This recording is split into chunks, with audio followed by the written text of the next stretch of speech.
Aloha and welcome to the Boy Mom Podcast with my mom, Monica Swanson. On the Boy Mom Podcast, it is our goal to bring you practical advice and biblical wisdom for raising boys in this sometimes crazy world. You can always find show notes over at monicaswanson.com/podcasts. We're so glad you're here.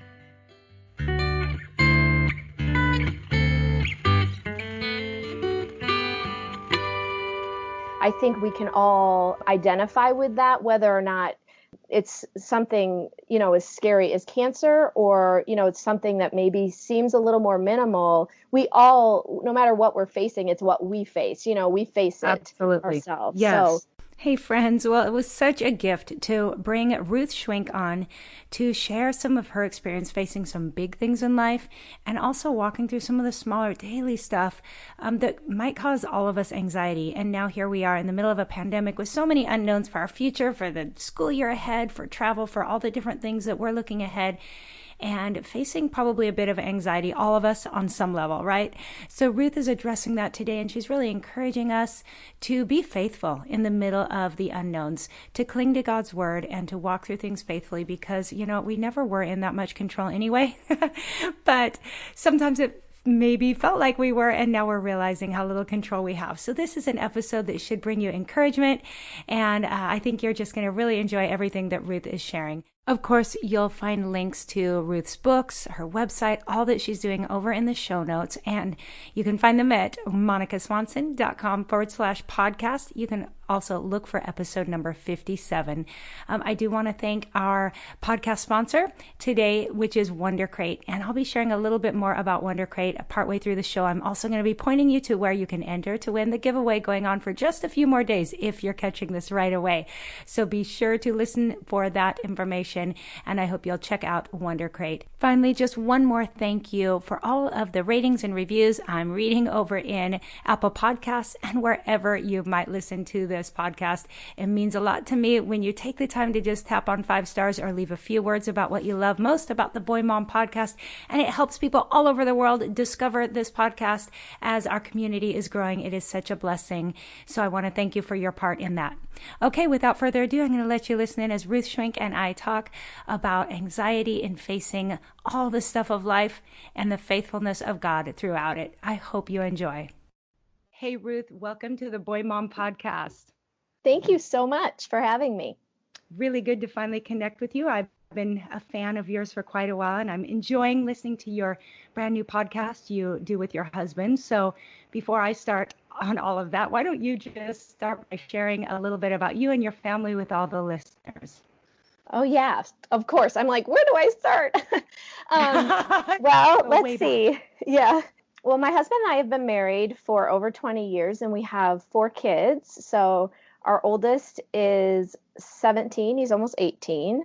And then we have a 16-year-old, a 13-year-old, and an 11-year-old. And I'm kind of going slow because this is the funniest thing. This was a couple of months ago, I was at the chiropractor, and my chiropractor asked me how old our youngest was because she wasn't with us, but my 2 older kids were with us. Mm-hmm. And I told her that Sophia, who is our youngest, I told the chiropractor that she was 12. And my older kids are looking at me like, no, and they're like, Mom, that's not right. And I was like dead set on it. I'm like, yes, you guys, she is 12 years old. And so we went back and forth until I think my oldest son told me the year, she was born. Yeah. I kind of thought about it for a second. I was like, oh my word. I have to do the math. I love it. I've been there before. And it goes boy, girl in your family, right? You kind of got that perfect family that we all dream of. So Sophia is my youngest. And she is 11. She is not 12. So my husband is a pastor. So we've been he's been a full-time pastor for probably almost 20 years as well. And about 10 years ago, I started an online ministry for moms. And I really, at that time, my kids were little.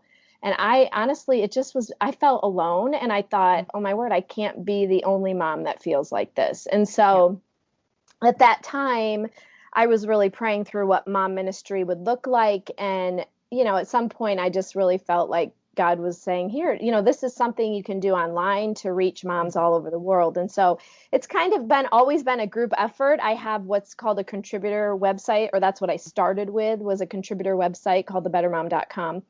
And the idea was to bring moms together that were all different ages and in different stages, so we could all learn and grow together. And so that's what I started like 10 years ago. And then from there, it became way more than I thought or even dreamed of. And so my husband and I, we now are authors of several books and have a few websites, and just started our very first podcast, like you mentioned, and that's called Root Like Faith.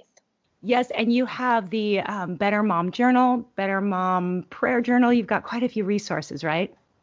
Yeah, so I have quite a few devotionals. The first one's Pressing Pause. We also have I have a devotional called the Better Mom Devotional. Like you mentioned, the Better Mom Prayer Journal is just something that we self-published. And then we have a devotional for families called Faith Forward Family Devotional. And then also a devotional for women that I co-authored with Karen Eman called Settle My Soul. So that's kind of, and we have a marriage book. I don't know, we have a lot. Yeah, and a lot. Yeah, and we're coming out, our next book comes out in the fall, and that is a book on suffering. So it's finding hope in your suffering, basically. Wow, so you're busy people. Yeah, and you homeschool 4 kids, right? Yeah, but it sounds like a lot, but remember, this has been 10 years, you know what I mean? So I think, and that's what I always tell people, and I don't do things alone. I mean, my husband is we're in ministry together, and I think that really helps. And then, of course, I have people that help me with some of the day-to-day stuff that, frees up some time to write and do things like that. Yes, I love it. Well, talk to me about the theme of the journal, Settle My Soul, all of this. What is there a story behind what kind of birthed all of this? Yeah, so Settle My Soul, well, Pressing Pause was really written that was also with Karen Eman, and that was written for moms who just, like I was mentioning, when I felt alone, like, you feel so overwhelmed and alone in motherhood, I think, in just different seasons of motherhood, it can look differently. And so that was when my kids were a little bit younger, and I just needed to be able to press pause for like 15 minutes. And I knew, where I could find my strength was by spending time with God. And so that was kind of the idea behind Pressing Pause, that devotional. And then Settle My Soul, the more recent one with Karen, was also that idea that, we all as women, so that's for all women, and the idea that you want to have that time, even if it's just 15 minutes, what a difference that can make in your day, because we face so much in our life, all of us, we're not immune from, different circumstances that cause, pain or anxiety or suffering, whatever it is. And so I think if we can have the right perspective, it can help us through those times. And so that was kind of the idea behind Settle My Soul. I love that. I know that, so often I just wake up in the morning and before I'm out of bed, my head is just spinning with all the thoughts, whether it's the to-do list or the burdens and concerns, anxieties for things that are coming up. And so one thing I've really been working on is just not letting myself look at my phone until I've spent time with Jesus and been in the Word. And for a while, I was using my phone for my devotions, which I know is legit. Some people love to do that, but just for my own discipline, because I knew me, and I knew that the minute I got on that phone, there were so many other things calling for my attention. And so I've been like, okay, I'm going back to the real Bible here and flipping the pages. And it's been so good for me to make that commitment. So I totally know what you're talking about. Right. There's just so many distractions. Yeah. So many things that pull, and they're not all bad distractions. That's what I always say. It's not like, I think sometimes the tendency is to be like, to be negative about some of those things that are actually can be very positive. Yes. It's just how we use them. Totally. Yes. And you have been through a little health struggle with your husband, right? Can you share a little bit about that, what your husband's been through in the past couple of years? Yeah. So he, I guess it has been a couple of years ago now, was diagnosed with a blood cancer. And so he went through treatment for about 6 months, and then he went through 2 stem cell transplants. So that was kind of, like I said, we're not immune to suffering and struggles and that's a big part of our story. And I feel like there's these times in our lives where we can look and say, oh my word, wow, I can't believe I just went through that. And previous to that, when our kids were younger, I went through a season where I had 5 miscarriages. Well, actually throughout, as my kids, all the years they were being born, I was like having a miscarriage and then they were born. Yes. And there were a couple of times that I was like 20 weeks along, and it was just really, that, like, I look at that season and I think, oh my gosh, I can't believe that. And that's the same thing, Right. with this, with my husband, and, praise the Lord, he is in complete remission now. So glad. But yeah, that's kind of, what we had been going through, and still, it's always a part of your story. And yeah, sure. and just some, working through what those types of things cause internally, as far as fear and anxiety and what you face is, I think we can all identify with that, whether or not it's something as scary as cancer, or, it's something that maybe seems a little more minimal. We all, no matter what we're facing, it's what we face, we face it Absolutely. ourselves. Yes. So, Yes. Whatever you're dealing with is your thing that day. For me, I often tell people when we're talking about, daily devotions, and when I'm encouraging, a young mom to spend time with the Lord, even when it's hard, to just get some time in, because I always say, I believe that it's in those times where everything is okay and we're digging in and really building our faith that it really pays off later. And I know for me, my scariest thing, and I really haven't even talked about this on the podcast, but my first son, when he was born, had a real traumatic birth experience and ended up having seizures and was in the ICU. And that's a whole nother story. But what I remember experiencing, and I'm thinking you're going to resonate with this, is that during his pregnancy was the time I really dug in the most to my faith and just spent lots of time with the Lord, and felt like I was praying over this baby and over the pregnancy so much that my faith was so built up that when we were walking through that and we were looking at, like, is there brain damage? We don't know. Are we going to lose him? I had so much faith that it was this supernatural thing. And all I could think was, hey, this is when I get to find out that my faith is for real. Like, I'm being tested, and actually what's coming out of me is the fruit of all that time I spent really learning to trust God in the everyday normal days.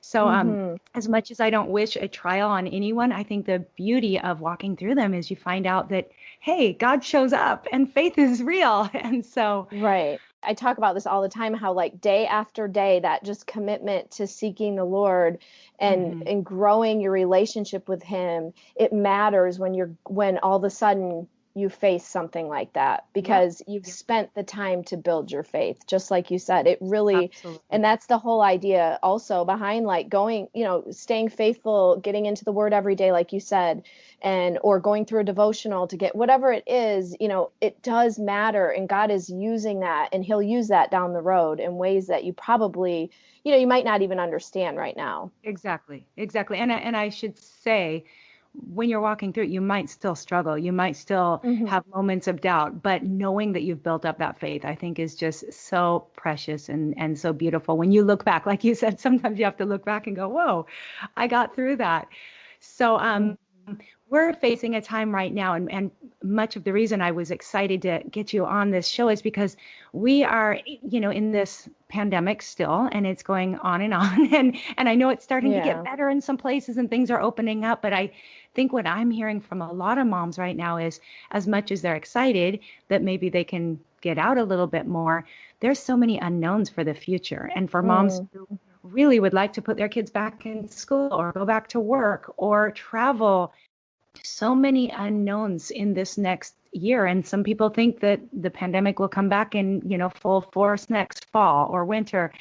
And so I would love for you to walk us through just some of the anxiety causing issues and how you have learned to cope, how you have learned to have some victory over that. Yeah, I would say that, when I think about my life, I would say that the miscarriages that was a pretty fearful time, just because, you're most of the time, I guess, with situations like that, or even my husband's cancer, it's so out of your control, and you're begging God to just, show up, and you really, there's nothing you can do. And so you're in this constant battle. But I think, then there's the other fears that nag at us, fears, things like, will my child turn out okay? Fears that just, Yeah. I mean, just there's so many daily fears that, we all face. Oh, for And I yes. think definitely this is from the very beginning when we started our online ministries. Anxiety has always been one of the biggest hot topics. I mean, there are so many moms struggling in this area. And so I think it's, the pressure we put on ourselves, and it's the pressure that we feel like culture maybe is putting on us. But I think when it comes to anxiety, there's things maybe there's a few ways I guess we should look at anxiety. And first of all, I think about, obviously, there is anxiety that comes maybe from our past. Maybe it's a mental health issue. Maybe we need counseling. So I think that I want to just say that up front, because there's people that have real problems that need to see a counselor, that they don't realize how that could help them. I would say also there's things that are totally within our control that are like these are like physical things, like, okay, I had 3 cups of coffee and you know what I mean? Like physically, Totally. I feel like or like in the middle of the night when you wake up and you're like a little bit sleep deprived and everything is like, oh my gosh, I forgot to put the laundry in the dryer. You know what I mean? Like, Yes. everything is heightened. Okay, I will just say right there that I'm not really an anxious person by nature, but the middle of the night thing does happen to me, and I would love for you to give us some tips on that alone. Yeah. So that's for me. Well, and I think that's, very real for a lot of people. And I think I think the biggest thing there is, I mean, really all you can do at that point is just start praying, because you're not thinking clearly in the middle of the night. You know what I mean? Exactly. Yes. It could be that, maybe we haven't eaten enough that day, or, what about exercise? Like I might be just struggling because I haven't been exercising. So that's like the physical things that we see that maybe we do have some control over. And then I think spiritually speaking, anxiety can really reveal what's in our heart and what we're really believing about God. I mean, that's just the bottom line. And we all do this. So this isn't, me saying, hey, you're not trusting God. This is me saying it to myself, that when I'm anxious about something, I can really boil it down to my relationship with God and me not trusting that he's going to follow through or show up.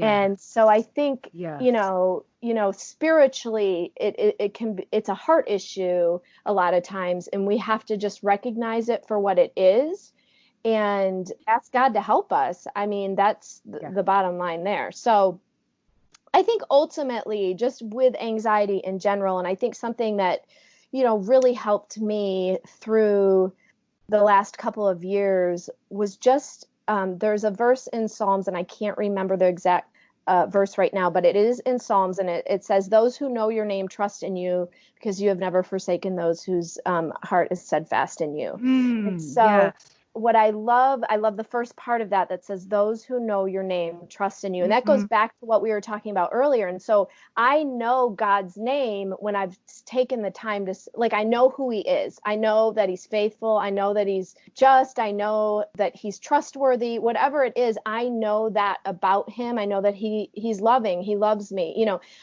Those who know his name trust in him. So when I really know him, when I've spent the time to build my life in him, I can trust in who he says he is. And so I think that, to me, that verse, wow, I'm telling you, I held on to that verse.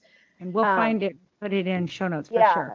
The last couple of years. And I think that that's really probably, when I think of anxiety in general, I would say that's what, like, the foundation of it all. But of course, there are like those little things that I talked about, physical, mental, spiritual. But I think, that verse has just been a huge, huge encouragement to me. And just, I mean, a reminder that it really does matter. Like we said, the time we spend with him, to know him and to let him love us, really matters. Isaiah 26:3, I'm pretty sure it says he will keep in perfect peace him whose mind is steadfast because he trusts in you.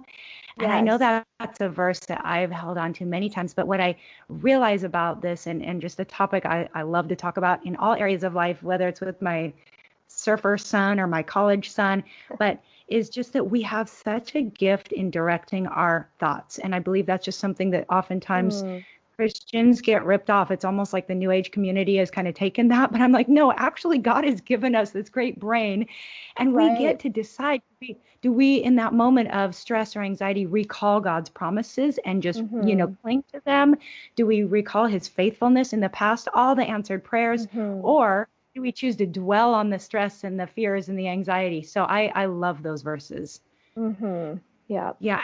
And how about community? Since you've done such a great job of building an online community, do you feel like that has played a helpful role in overcoming anxiety, talking to other friends besides, going to counseling, which, like you said, there's a definite place for that, but just being in relationship with other people and being honest and vulnerable about what you're walking through? Well, yeah, I think, honestly, through the past couple of years, the biggest thing in community with us was just that people, they didn't stop showing up. And I would say if you have a friend who's going through something, whether they struggle with anxiety or they're going through, they're going through suffering, whatever, don't stop showing up. And what I mean by that is, it could just be that you're texting them every day. I had people text me every day to say, I'm praying for you, or a Bible verse, or, just those little things mattered. They mattered so much. They were like, oh, okay. It took me out of my crazy situation and brought me back to reality that there are other people around. It's not just us stuck in this bubble of suffering, but there's other people around that care. And so I think, when I think about friends supporting one another and community supporting one another, I think about that. I think about just showing up, not asking, what can I do for you? Although that's always, I don't mean not to ask at all, but they might not tell you. Right. And showing up anyways, whether it was gift cards that somebody just sent a gift card, just help to know that people were thinking about us. It's then you feel like I'm not in this alone. And that's also why, of course, we've been in ministry, but I'm telling you, that's why the local church, being a part of a community in the local church really, really matters, because you need that support when you go through something, just like you can support others when they are going through something. Oh, I couldn't agree more. I just think it's such a gift to have that kind of community. And I just recently had Sandra Peoples on talking about how we can best support friends who have special needs children. And that's one thing she talked about that I thought was such a good reminder was, I think she called it decision fatigue, but where when you're in the middle of a crisis or have a special needs child or whatever, sometimes if somebody asks you, what can I do for you? You don't even know what to say. And so you end up saying nothing. So for those of us, who have a friend who's going through anxiety, who's had a miscarriage recently, who's has cancer or is married to someone who does, I think it sounds like you're saying maybe it's really helpful to just do things without asking, what do you need? But just doing something, right? Right. Yeah, definitely. Just do something. You could go cut their grass. There's just so many things. We had people come and clean our house. We had, and they just said, it was this is what we're going to do. It wasn't so that was really, really helpful, because she's right. Sandra's right. You can't really think about what you need in those times. It's just too much. Hey guys, I'm just hopping in real quick to thank our sponsor for this week's episode, and also to remind you of a giveaway going on for a few more days if you catch this episode right when it comes out. I want to thank Wonder Crate. Wonder Crate is a subscription box that introduces kids to inspirational role models, sparks curiosity, and connects kids to their own possibilities. Each monthly kit comes with a book and fun hands-on activities to educate, entertain, and empower. Choose your series from innovators, activists, artists, and the newest edition, sports heroes, and choose your age range, 5 to 7 or 8 to 11. Who they see shows them who they can be. Subscribe at www.wondercratekids.com and use coupon code BOYMOM to get 20% off any subscription.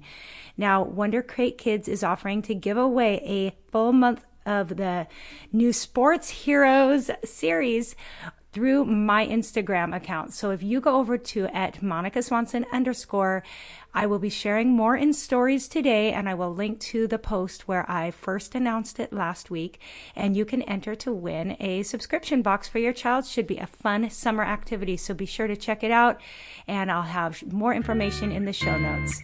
Thanks so much, and now back to today's show. And so I think, with anxiety, obviously that's somebody that that struggles with anxiety. I think it's more just checking in on them. No, that's so and that's the part of showing up. I know you've been struggling a lot recently. I just want you to know I'm praying for you right now. Right. Also just reminding, a lot of times when people are struggling with anxiety, they just, again, need to be reminded of who God says he is. So maybe it's a Bible verse or something to remind them of God's character and that he loves them and he cares for them. And then also, I think sometimes, like I had mentioned, counseling, sometimes if you can gently, point people to get help, there's some people that need help. And so they just need somebody to almost, give them permission in that or let them know it's not abnormal. Right. Okay, so here's a question. How about for a friend who is not a believer but has opened up and talked about anxiety? Do you have any in ministry, any good tips for those of us who want to encourage somebody, but we can't, start using our Christianese and spouting off too many Bible verses? Is there a avenue you found to help lead people to the Lord gently through this situation? I think that probably here it probably matters what your relationship with them is like. And so if it's somebody that you're close to and they trust you, I think maybe using your own personal experiences with fear, it's not something like I wouldn't consider myself somebody who has struggled. Like I have friends who really struggle with anxiety. Sure. I would consider myself struggling with anxiety when I had circumstances that warranted, my that's different. complete fear. But so I think, I have friends who definitely struggle with anxiety. And I think they, that person trusts me to say, I remember telling part of my story. I remember when I was facing this, the only thing that could help me was, you know what I mean? Like, sure. Yeah. Maybe you give them a journal or something and encourage them to start writing down, what they're going through. I'm kind of like, give them a Bible. You know what I mean? Like, no, of course. To me, maybe you could give them a Bible and highlight the verses in there or write a list of the verses in there we have, I think on our website, maybe a free download that has a whole list of Bible verses that you can give to somebody who's I wanted to facing link anxiety. Yes, I love those. Yeah. So something like that you could include with a Bible and just say, I know you're really struggling right now. And I just, I want to give this to you. This is what has always helped me. I mean, just simple things like that. I love that. Because you need to be real about your faith and just, that is what helps you. And so you never know how God is going to use that in somebody's life. When somebody's going through a time that's making them fearful and they're anxious and, they're more vulnerable. And I feel like they're looking for that. They're looking for hope. Sure. And so I think what an opportune time to say, here, this is what's helped me. So I think, if it were me, that's what I would do. No, I love that. And who would ever reject, it's just being a loving friend is saying this has helped me. But I love that idea of giving the Bible with the verses or even highlighting them. That is neat because I think so often you hand someone a Bible and they're like, well, do I start with Genesis? Like, what do I do? Exactly. So if you actually mark a few pages and say like, start here and then go there. What a neat little journey. And they can do it, privately and take their time to explore. I love that. That's a really, really good idea. So let's just briefly talk to the mom who is going through this quarantine and maybe, I'll be honest, even as a homeschool mom, summertime, when my kids have no schedule, I don't do well. Like, I think I do better during the homeschool year because I just need them to have a little structure to their day. And when they wake up and they're just walking around going, oh, they're wandering. It's just like, stop already. And so summer itself can cause a mom anxiety, but we've already been through like months now of having kids home, and now we're going to face summer and then the unknown of next fall. Can you just speak some life into these moms' hearts right now who are walking through that? Yeah.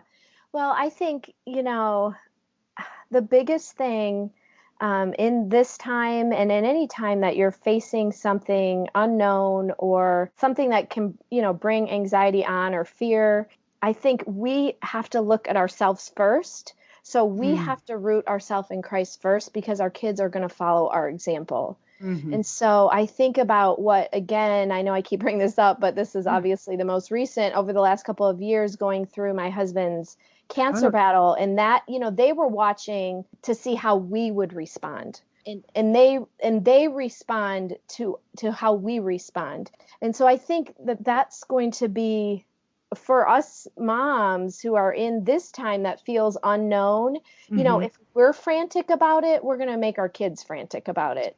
So I think, again, that's like the basic, it's us first, that we have to root ourselves in Christ. We have to show our kids that we're trusting him during this time, that our emotional well-being is, I always say our emotional well-being is contagious. So they're going to see, how we are acting is going to kind of pour out into them. And obviously this doesn't look perfect. So when I'm saying all this, I don't mean that every day is like rosy and you're, like, the Lord's going to, come through, and I don't mean, but we keep coming back to one it. thing, yes, totally. And one thing I like to remind moms of is that, because some people are like, well, but what if I'm feeling anxious? Shouldn't I be real and authentic? And that's where I'm like, we can make faith choices to put on the hopeful, joyful presence, to clothe yourself with all of these things.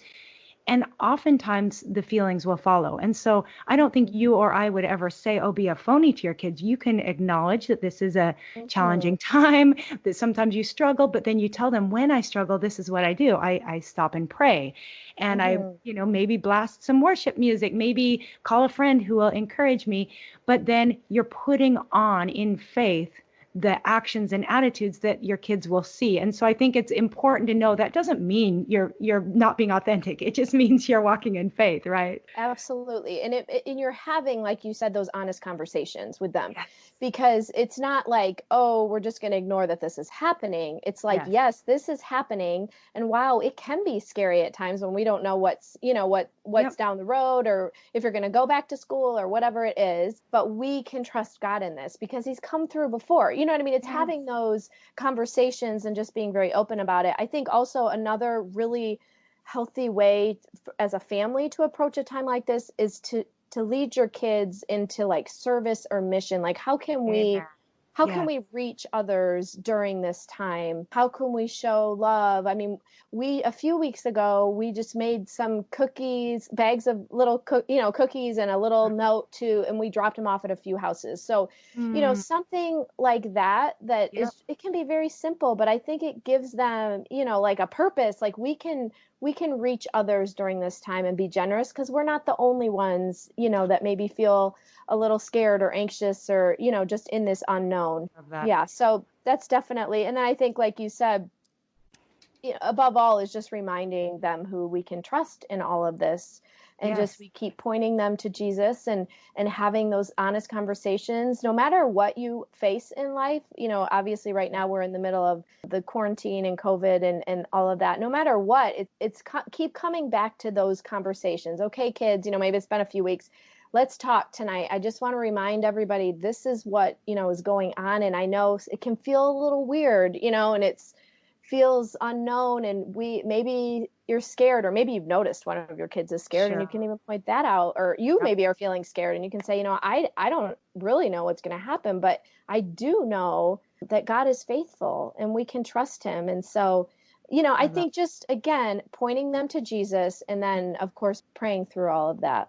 Yes, so good. Well, and I guess that pretty much covers my final question, was going to be, through your husband's diagnosis and all that, if any of the kids really, because like you said, there's circumstantial or situational anxiety, But then some people are just wired to be a little bit more anxious than Right. others. And then there's, again, when it crosses a line and it's more either, chemical or a mental health issue.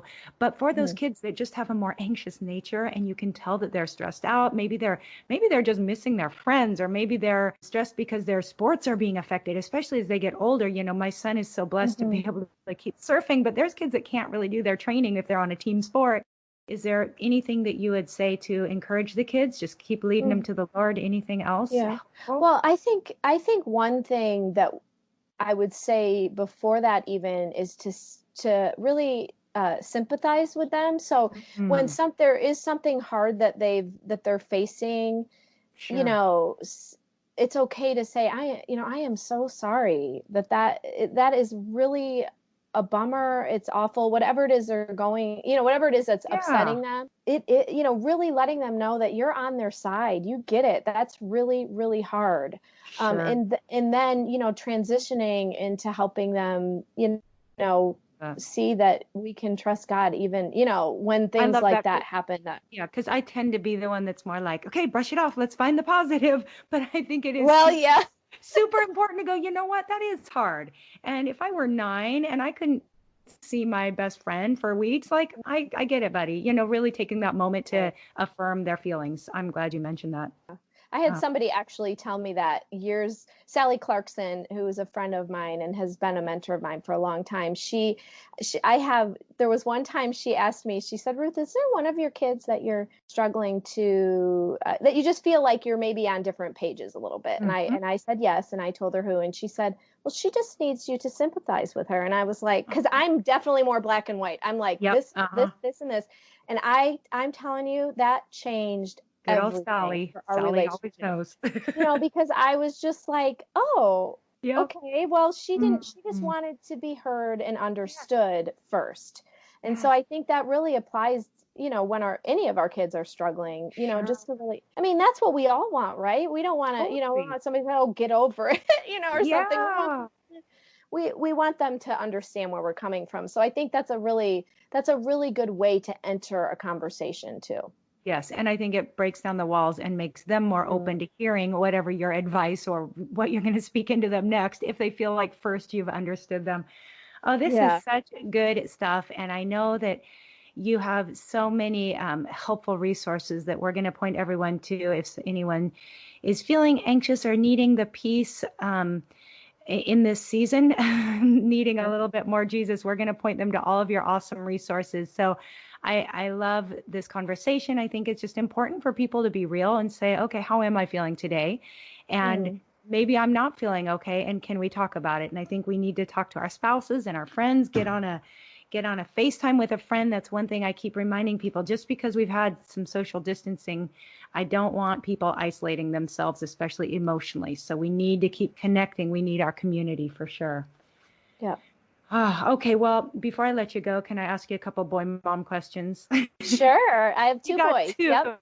You got 2 out of 4. Yep. I would just love to hear. We keep a collection of this one because we all need to add to our list. What is one boy mom essential you can't imagine raising your boys without? And this can be any category, anything goes here.